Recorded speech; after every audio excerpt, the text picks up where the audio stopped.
أعزائي المشاهدين، أهلا بكم إلى من لندن مع عادل درويش. لندن عاصمتكم عاصمة العرب. موعدنا الأسبوعي لمتابعة سياسات لندن، لكن أيضا يمكن متابعة الأخبار على صفحتنا في الفيسبوك من لندن، وأخبار السياسة ساعة بساعة على التويتر @عادل ضاوش كلمة واحدة.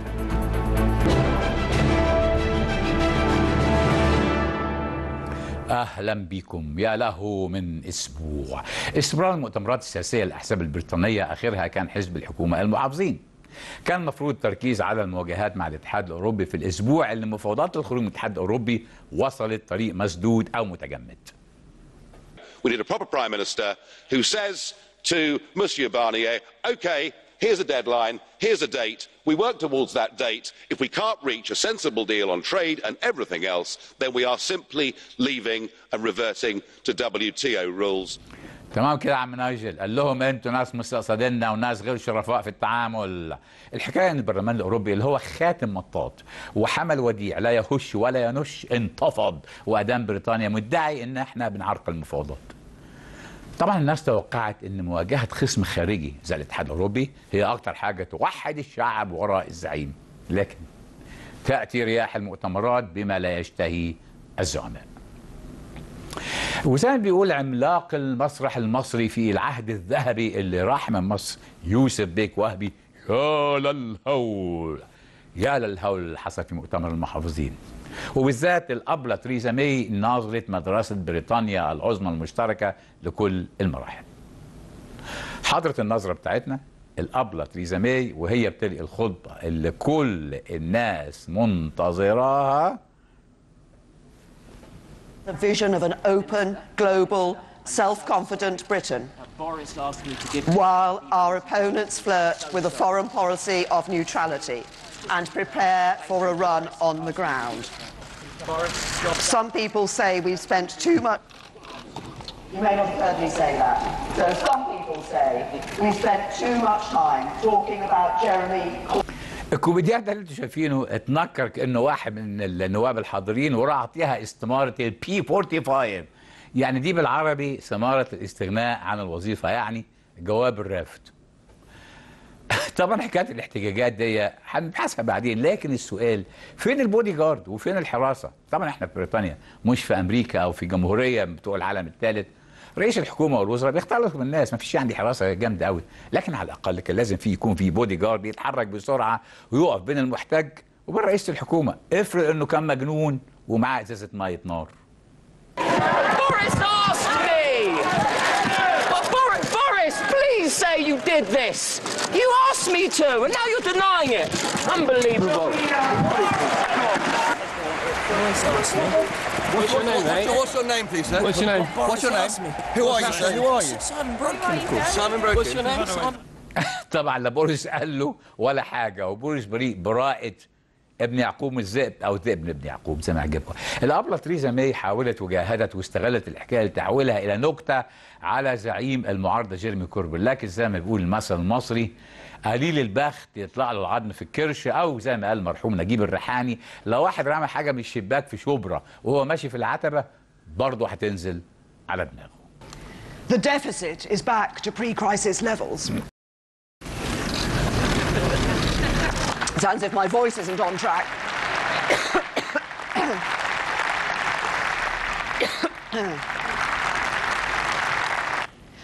But with government, businesses and the public sector working together, we have bounced back. We've created record numbers of jobs.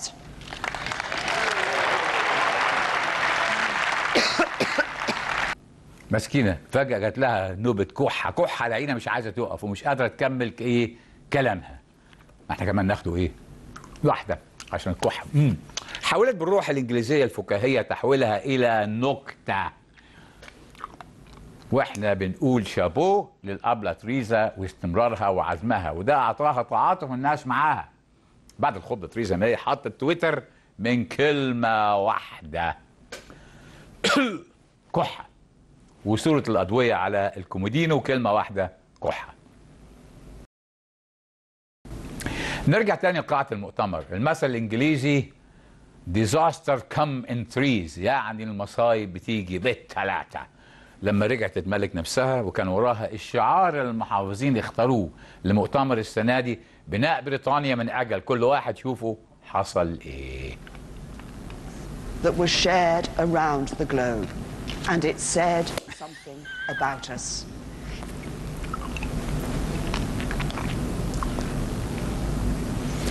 طبعا اي تغيير في حرف في كلمه بالانجليزي بيغير المعنى، يعني كان التعبير البصري الرمزي ان الزعيمه اللي عماله كح شعارها يتساقط ويدوب. لان الصحافه خاصه التلفزيونيه اثارت موضوع ان وزير الخارجيه الثقيل الوزن الخفيف الظل بوريس جونسون كان خارج عن الانضباط المدرسي. We are not the lion. We do not claim like some others. نحن لسنا أسودا ولا ندعي أن نكون كذلك، But it is up. لكنه الدور الذي يلعبه مواطنو هذا البلد.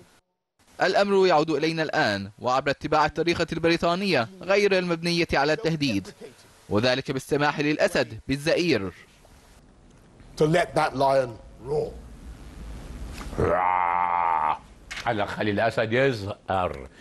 طبعا بوريس دمه خفيف، والناس كانوا مستنيين الخطاب بتاعه يوم الثلاث. مش موت الناس فقط من الضحك، لكن فحوى الخطاب كان زي السير وينستون تشرشل، رافع الروح المعنويه، خاصه في حكايه ايه؟ زئير الاسد دي. ادي بقى الصحافه تاني يوم طبعا استغلوا حكايه الاسد دي، وشوف طلعوه ايه كده. بس شوفوا صورته هنا بقى دي ما هوش اسد يخوف قوي يعني كده، الواحد ممكن يطبطب كده على دماغه ايه؟ زي القط. لكن الواضح ان مؤتمر حزب الحكومه السنه دي ده هيترك بصمته على التاريخ من الطرافه والكحه واستماره الرفض. طبعا اهم حاجه التهريج، لان مساله احتجاج المهرجين في السياسه لها تاريخ طويل جدا في بريطانيا. التفاصيل في التقرير التالي. كثيرا ما يمضي الزعماء السياسيون وقتا طويلا قبل الظهور العلني في المؤتمرات الصحفية أو العامة، وذلك لكتابة وتحضير خطاباتهم أمام جمهورهم العريض. وما إن تضاء أنوار القاعات وتحيط الكاميرات وأقلام الصحفيين بقائد الحزب أو نائب البرلمان أو رئيس الحكومة، حتى يجد بعض الأفراد الفرصة سانحة لخطف الأضواء وإرباك المتحدث بهدف إيصال رسالة سياسية معينة. هكذا كان لسان حال رئيسة الحكومة البريطانية تيريزا ماي أثناء إلقائها كلمتها أمام مؤتمر حزب المحافظين. ما إن بدأت ماي ببث الحماس في أنصارها حتى فاجأها الفنان الكوميدي سايمون بروتكن باعتلاء منصة المسرح وتسليمها استمارة إنهاء الخدمة. ولم يكتفي صاحب المقلب بهذا فحسب، بل أعلن على الملأ أن فعلته جاءت تلبية لطلب وزير الخارجية بوريس جونسون المنافس الأكبر على منصب رئاسة الحكومة.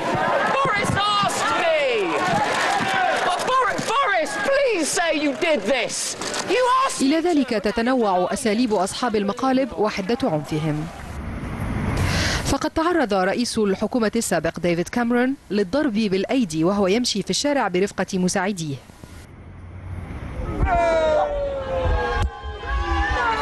كما تعرض نائب رئيس الحكومة في حكومة العمال جون بريسكوت إلى الرمي بالبيض الذي قذفه أحد المحتجين على خلفية الجدل بشأن تشريعات خاصة بصيد الثعالب.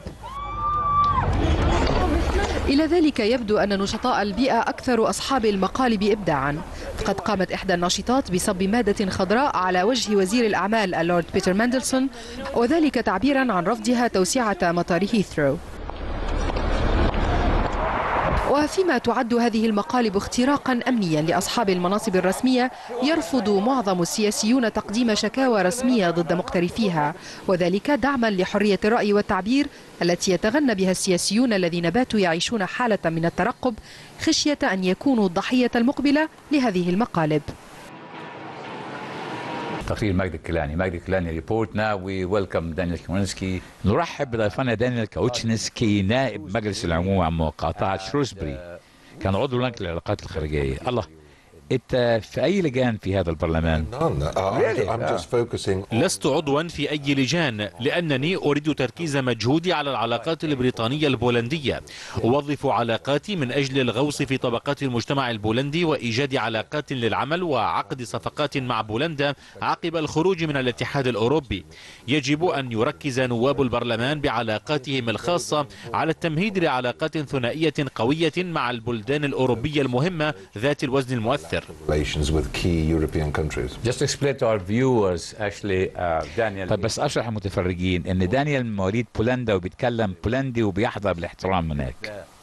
بس خليني اكلمك عن موضوع تاني. المؤتمر السنوي بتاعكم، مؤتمر حزبكم حزب المحافظين، كان المفروض يكون التركيز فيه على قضية ايجاد خطة للخروج من الاتحاد الاوروبي. فجأة الاحداث التانية خطفت المؤتمر. الكحة، نوبة السعال. عشان كده خايف عليك. انا جبت لك دواء كحة، على فكرة ده دواء كحة، وكمان باستيليا الكحة، يعني احداث الطوارئ. بجد مهما كان الموقف لابد من التعاطف مع المسكينة الست تريزا ماي. Well, you have to sympathize with the old girl. حسنا، ليست الأمور الشخصية التي تهمني في السياسة. أعرف أنكم الصحفيون تهتمون جدا بهذه الأمور، السعال والمظهر ولغة الجسد وأيضا استمارة الفصل من العمل. هذا مفهوم للصحافة وهو عنصر واحد، لكن هناك أيضا عنصر جوهر السياسات نفسها، وأهمها الخروج من الاتحاد الأوروبي. Okay. جوهر السياسات. طيب احنا عندنا رئيس الوزراء طول حياتها السياسية مع البقاء في الاتحاد الاوروبي، الان بتقول انها بتقود سفينة الخروج من الاتحاد الاوروبي، لكن سوء الحظ اللي بتصادفه ده وتدهور شعبيتها، طبعا هناك دي همسات كده بين النواب المحافظين بيقترحوا عليها انها تمشي. طبعا انا مش عايز احرجك، لكن انت بقى بين الخيارين انهي واحد؟ Where do you stand? حسنا، أنا أؤيد رئيسة الوزراء وأدعمها 100%. لا أعتقد أن مجموعة النواب المحافظين في مجلس العموم لديهم أي زعامة اليوم أفضل من تريزا ماي لتقود الحزب والأمة في هذه المرحلة، لكن ما يقلقني جدا هو الاقتراح بفترة انتقالية بعد انتهاء مدة العامين بالخروج من الاتحاد الأوروبي وتقديم تنازلات للاتحاد الأوروبي.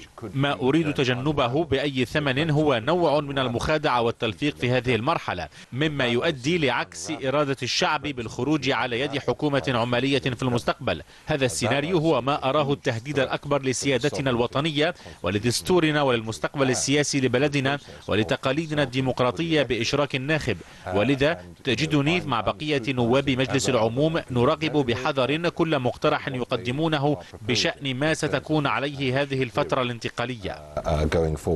إجابة دبلوماسية. خلي بالك المثل بيقول خلي بالك باللي بتتمناه. ولا نذهب للاستراحة قصيرة نعود بعدها إلى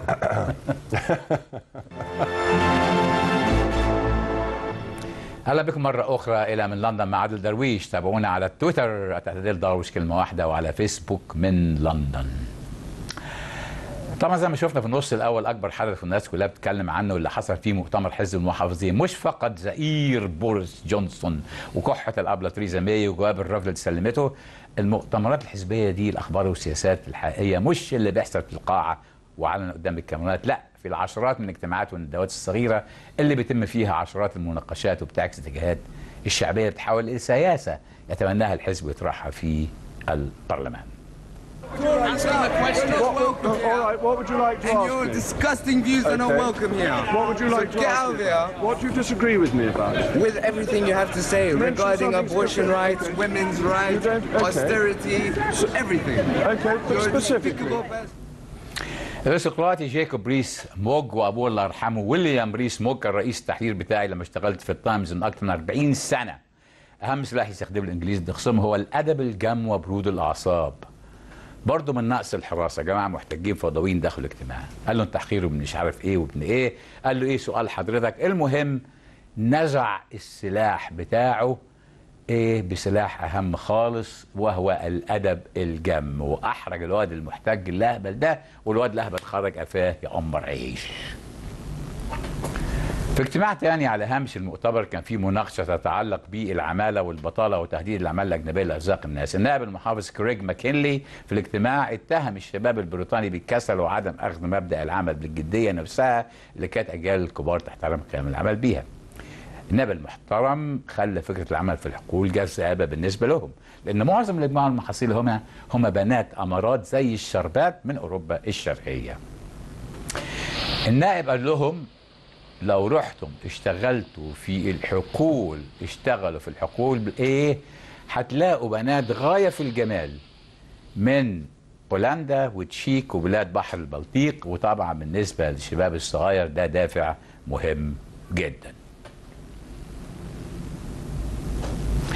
الطريف في الموضوع ان الجماعه الفيمينست دول او النسويات وجماعه مش تحرير المراه، لا دول بتوع تفوق المراه، ويقعدوا لاي واحد سياسي على الكلمه كده عاملين زي الاخوان والجماعه بتوع الفتاوي ايه، زعلوا من الكلام ده. بعيد عن المؤتمر الاسبوع ده في لندن، في يوم الريح بتزمجر فيه بتطير هدوم الناس في حدث تاريخي مهم هو الاول من نوعه. اعلى سلطه قضائيه في بريطانيا اللي كان زمان اسمها قضاه مجلس القضاه لوردز، اللي غيرتها حكومه توني بلير، المحكمه الساميه انتخبت اول مره رئيسه قضاء مدام هانم، واحده ست وليه حرمه ليدي، اول مره في تاريخ بريطانيا.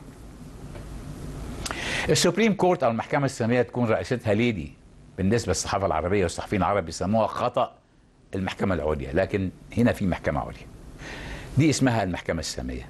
بمناسبه المحاكم يوم الخميس، المريض جدا نويل كونواي بمرض اسمه موتور نيورون ديزيز، ملوش ترجمه بالعربي، وهو تدهور العضلات المتصل باعصاب الحركه، وطبعا بيعيش بجهاز تنفسي، والراجل ما بيعرفش حتى لا ياكل ولا يشرب. رفع قضيه في المحكمه يطالب باستثناء من قانون تجريم الانتحار اللي بيمنع الاطباء انهم ينهوا حياته. لكن القضاة اللوردات الثلاثة رفضوا الطلب وخسر القضية. هو كان رفعها تحت بند حقوق الإنسان، المحكمة رفضت إنه لو حكمت له هتبقى سابقة في حكم القانون، والخوف إن أي واحد مش في كامل القوى العقلية الورثة يقنعوه وإنه يطلب الموت. طبعا أهم حاجة إن حماية المجتمع. والآن عودة إلى ضيفنا. Back to Daniel. طيب عودة إلى ضيفنا دانيال كوتشسكي. قبل أن أسألك عن السياسة، في قضية مهمة كانت منظورة قدام المحكمة العليا يوم الخميس. رفض الطلب المريض المشلول مستر كونواي باستثناءات في قانون الانتحار عشان يسمح للأطباء بإنهاء حياته بسبب تدهور حالته الصحية. طيب أنتم كمشرعين في البرلمان بترفضون تعديل القانون، يعني خشية أنه يساء تطبيقه. بالمناسبة المستر كوني المريض هذا من أبناء دائرة الانتخابية، وأنا أتعاطف معه. وتاريخيا النواب الكاثوليك مثلي دائما يصوتون برفض أي تعدي يسمح بالقتل الرحيم. نحن نتلقى العرائض والطلبات من جماعات الضغط ومن مرضى ميؤوس من شفائهم، ويطالبوننا بتغيير القانون ليكون لديهم الحق باختيار الموت دون تعريض الطبيب للمساءلة. طب هو مش في خطورة في تعديل القانون والسماح بخيار الموت انه يصبح سابقة ويساء تطبيق القانون؟ يعني مثلا عاجزة مقعدين غير قادرين على التعبير عن انفسهم، او لاسباب اقتصادية يطفوا المكنة بتاعت الحياة في المستشفى. بالطبع ما يقلقنا هو ما نقول بالإنجليزية الطرف الحاد عند التطبيق. الأقارب يريدون التخلص من جد أو عم عجوز بعد أن تضايقوا من العناية به، خاصة إذا كان المريض عاجز عن التعبير أو اتخاذ القرار بنفسه. عند تعديل القوانين يجب توخي الحذر في قضايا كالإجهاض أو المطالبة بالتساهل بإنهاء حياة المريض. هذه القضايا يكون التصويت فيها حسب ضمير كل نائب وليس حسب السياسة الحزبية التي تقررها الزعامات الحزبية. أنا شخصيا ومن دراستي للأمر لم أقتنع بعد بتعديل القانون للسماح بإنهاء حياة المريض. قد يكون الأمر مؤلما للأفراد المتأثرين، لكن الأمر يشكل عائقا كبيرا والمجتمع ليس جاهزا أن يعبره بعد. خيار السفر للموت في الخارج. نعم، لكنهم سيجادلون بأنها تمييز طبقي، والمقتدرون ماديا فقط لديهم خيار السفر إلى سويسرا. يا سلام، يعني بيحسدوا الغني على أنه اختار الموت. بمناسبة الحديث عن دائرتك الانتخابية وعن بولندا، سمعت حديث زميلك النائب كريغ ماكنلي اللي اتهم الشباب بالكسل، قال لهم يروحوا يشتغلوا في الحقول وجمع المحاصيل هيقابلوا شغالات جميلات من بلاد زي بولندا كده. عنده حق، البولنديات جميلات. أنا 3 مرات يكون عندي جيل فريند من بولندا، جميلات جدا. ومن ليثوانيا طبعا. لكن من الناحية الجدية أنا أهنئ كريج ماكنلي على شجاعته وصراحته. لقد كنت أقوم ب3 أعمال مدفوعة الأجر وأنا طالب في الجامعة. كنت أشتغل عامل نظافة في البيوت، أنظف المنزل بأكمله، الحمامات والمراحيض وكل الغرف كل يوم سبت، واشتغلت في ساقية في البار في المساء. كنا نعمل أعمالا شاقة كي نجمع قروش قليلة لنواجه مصاريف الحياة اليومية، وقد استمتعنا بها. طبعا كلنا عملنا أعمال وضيعة وشاقة في شبابنا، لكن الجيل الجديد كسلانين. لا أستطيع أن أقول ذلك.